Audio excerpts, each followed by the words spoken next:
Guys എന്തൊക്കെയാണ് വിശേഷിക്കുക? നമ്മൾ ഇന്നത്തെ ഫുഡ് എന്ന് പറഞ്ഞാൽ കൊള്ളിസ്റ്റ് ഉണ്ടാക്കാൻ പോകുന്നു കേട്ടോ.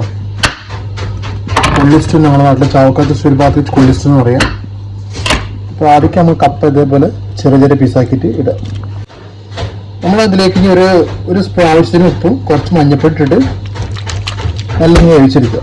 അപ്പോൾ നമ്മുടെ പുള്ളിക്കിഴങ്ങ് ഇവിടെ വെന്തിട്ടുണ്ട്. നമുക്ക് കുറച്ച് വെള്ളം ഉണ്ടെങ്കിൽ വെള്ളം ഊറ്റിക്കളയാം.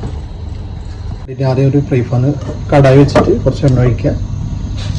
എന്നിട്ട് കുറച്ച് കടുക് പൊട്ടിക്കുക. കടുക് പൊട്ടി വന്ന സമയത്ത് കുറച്ച് കറിവേപ്പില എടുക്കാം. പക്ഷേ കറിവേപ്പില നമ്മളില്ല. അപ്പോൾ നമുക്കിത് ഇവിടെ ചെറുള്ളി, കുറച്ച് ഇഞ്ചി, കുറച്ച് പച്ചമുളക് ഇടാം.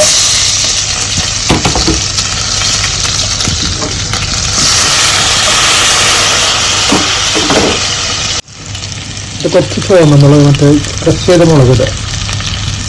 നമ്മളൊരു ചുവന്ന മുളക് ഉണ്ടെങ്കിൽ അത് തരും മതി. അല്ലെങ്കിൽ ഈ ചുവന്ന മുളക് ഇല്ലാത്തതുകൊണ്ട് ക്രഷ് ചെയ്ത് വെക്കും.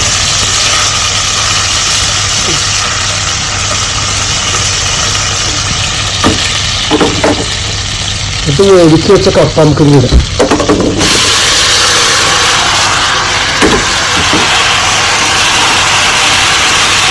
നമ്മുടെ കപ്പ റെഡി കേട്ടോ.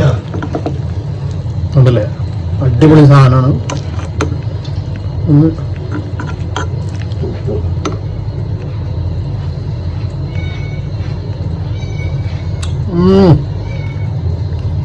സൂപ്പർ ടേസ്റ്റ് ഉണ്ടല്ലേ.